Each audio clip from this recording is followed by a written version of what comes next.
Okay. So would you say that they're inherently connected in some sense? They would be, some of them are talking about overlapping concepts. So baptism into Christ would be similar to baptism into his death. I'd say that's similar concepts. But water baptism is very distinct from the spiritual way of baptizing. So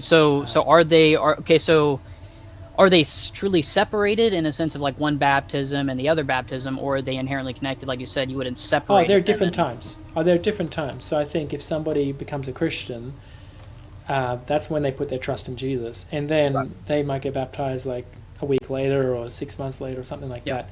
So there are different times, generally speaking. Yeah. Um, yeah, so I don't think they're happening at the same time.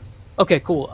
So I see a problem here because when I look at like Ephesians chapter 4, when it says there's one body and one spirit, so he's identifying the one spirit and the one body.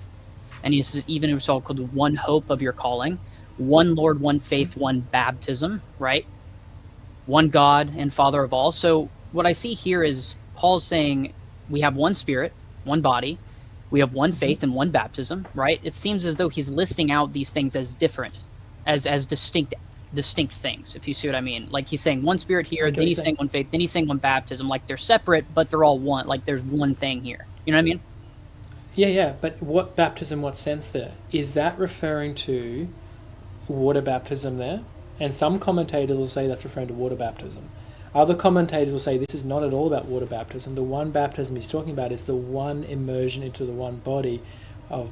Or in- So as you can see, let's see what he says about the church fathers now. He's pointing to modern commentators, but let's see if he's consistent, and let's see if he will take all of those who have commented on the scriptures. Let me just tell you, it's a pretty significant inconsistency on the point of how the fathers understand this.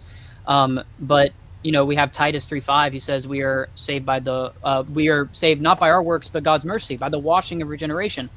Every single church Mhm. father from the beginning of everywhere said that this is about baptism. So Show me please, from the text. It's from the text. Don't say, "Oh, church father said this." Show me from the text itself where it refers to water baptism here.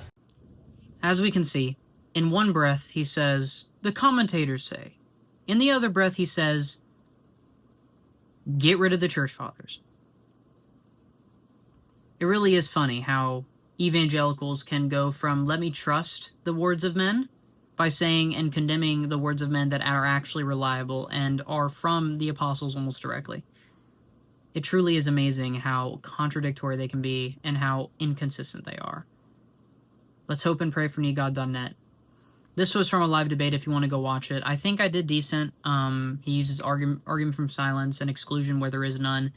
And there is one mistake I make, but I corrected myself in the debate, and I think I did pretty good. It was a pretty significant mistake. He said something about scripture, and I said yes in response to a previous sentence, but I didn't realize what he said afterwards.